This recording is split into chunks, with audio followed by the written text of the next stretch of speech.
I do not know what is dropping faster, consumer sentiment, the stock market, or Donald Trump's approval rating. But either way, we all know who is to blame. Our economically illiterate president, and of course, his co-president in Elon Musk as well.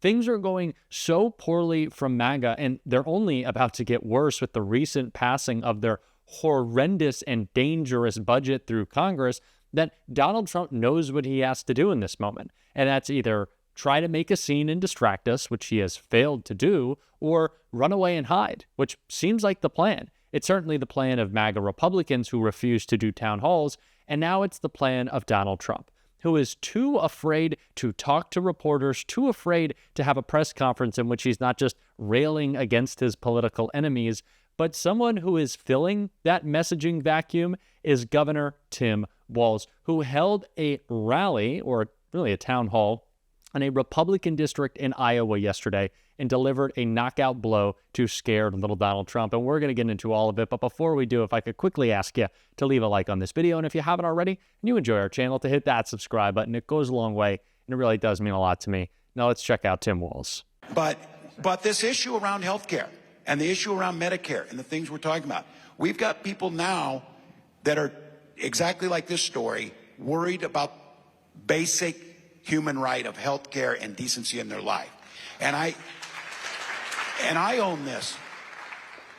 The idea that millions of people stayed home because they didn't think there was any difference between Donald Trump, Kamala Harris, and myself on the ticket, they didn't think that. And we need to acknowledge that.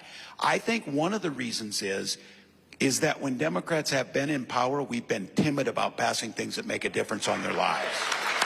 And why do we have citizens that are in this situation?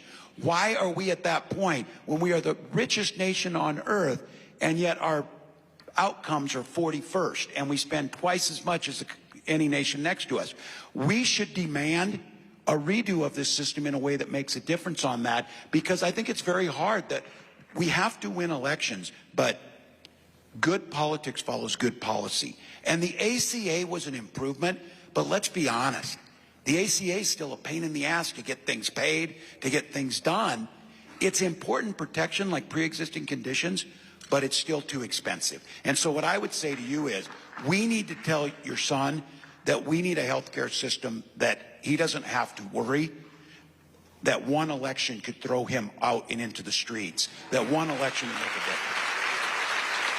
I think acknowledging that there are flaws with our party right now, there are problems with how we message, and just saying that Tim Walz feels the weight of that election loss makes me so confident in him as a leader, someone willing to take accountability, someone willing to look at past mistakes, someone without ego. And that is what Tim Walz has demonstrated over and over and over again, that his focus will always be on us. It's the reason why the disgusting attacks on his service fell so flat, because Tim Walz has spent his life both in the military, as a teacher, in Congress, as governor, caring about the people. That is what he is focused on.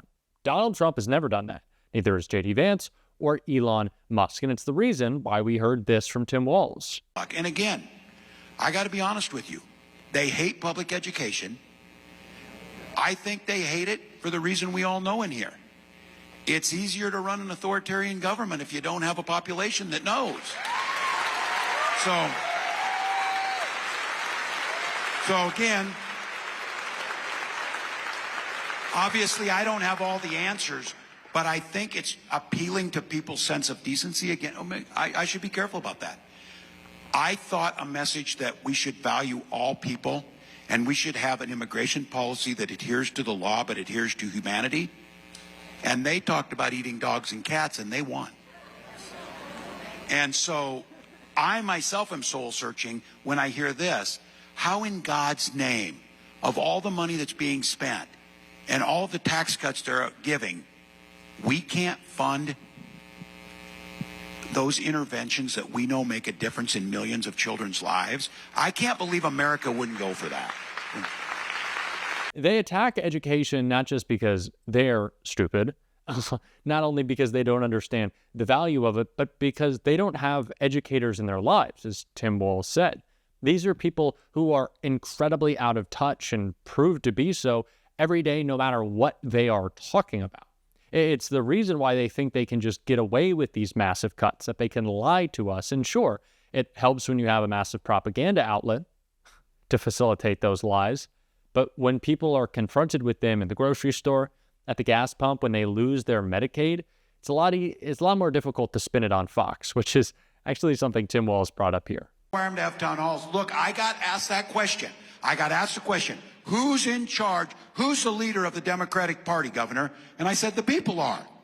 And for 3 days on Fox News, they're like making fun, the bungholes that are in the morning, like talking, oh, Walz doesn't even know who the leader of the party is. Well, you know why? They sure know where it is. They know who their leader is because chap flipped from butt kissing one person.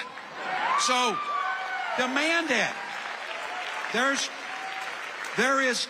There is not going to be a charismatic leader ride in and do this. It is going to be people coming out on a beautiful Friday afternoon, demanding change and holding people accountable.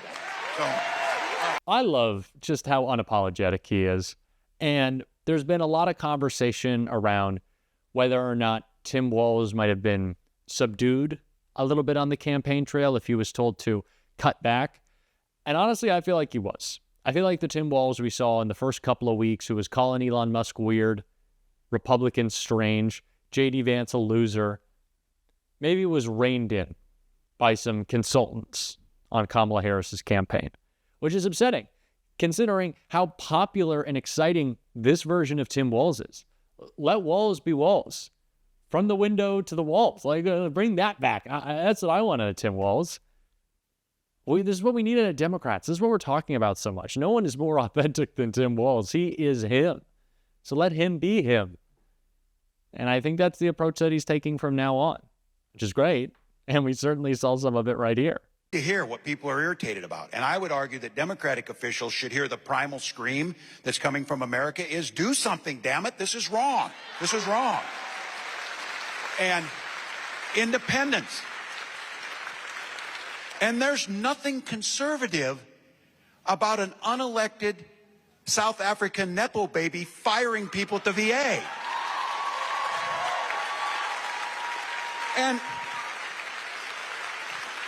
And for our Republican neighbors now, all of a sudden, they're like, I wanted my 401k to go down. I wanted this, This idea that you would be okay. Can you imagine if President Barack Obama had brought his unelected African friend to cut? You know what I mean? How they think to cut the government. This is wrong.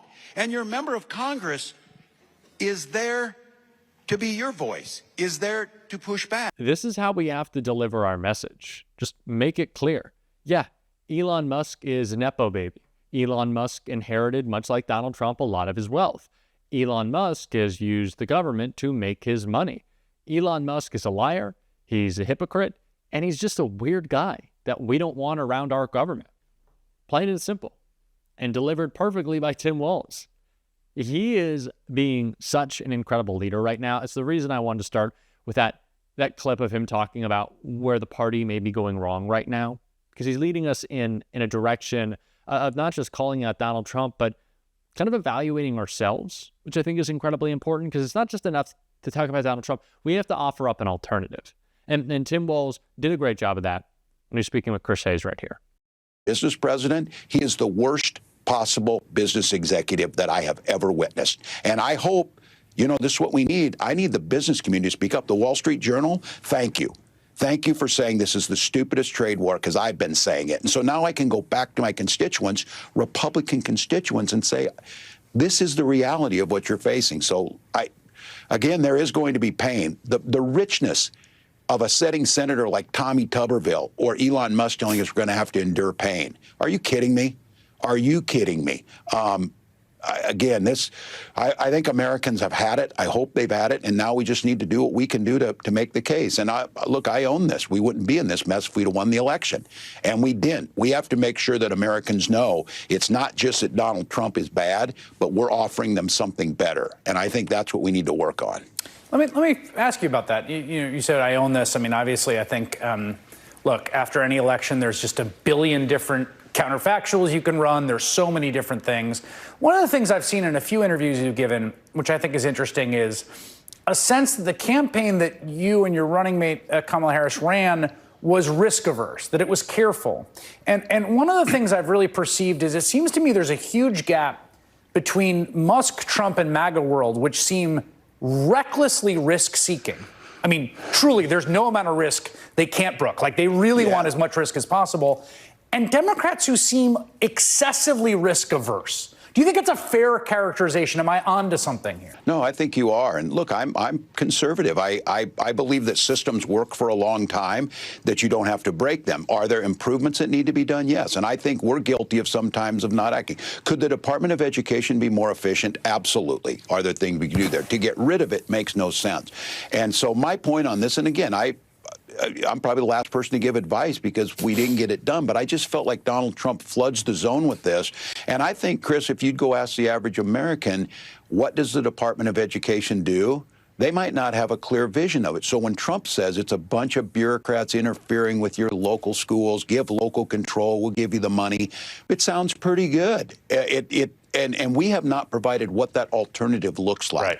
And so, yeah, I think it's fair. And look, I do agree, and I think there's a place for this, the disruptors, the folks that shake up systems in a way that are positive for people. But I keep saying this, what is the goal at the end of the day? What is the goal and where is it backed up? There's not a single economist backs tariffs. There's no one there. You know, Linda McMahon, I bet she's never been in a public school.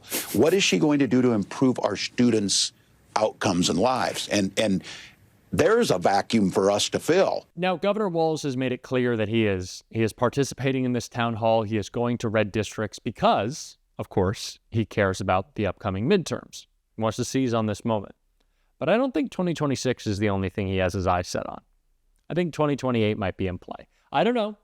He's also very focused on being a great governor of Minnesota, one of the best states in our nation. Who knows? Maybe he could also be focused on the White House. I don't know if that's his plan. I would love to hear if you would be excited about a Tim Walz campaign, even if he's not your number one choice. We just need a guy like him delivering this message. Primaries are good. It is good to have a big, open, exciting primary. Now, I don't want all these candidates personally attacking each other. That would be bad. But putting out new ideas, demonstrating our deep bench, I think it's great. I'm all in on a Walz run. I'm fully here for it. And we're going to be talking about all those ideas he's presenting on this show every single day. And if you want to support that, as always, you can hit that subscribe button, leave a like on this video. And if you stuck around at the end, drop a blue heart in the comments. And also, I made a couple of changes to the home studio where I am right now. If you like them, let me know. And until next time, I'll see you soon.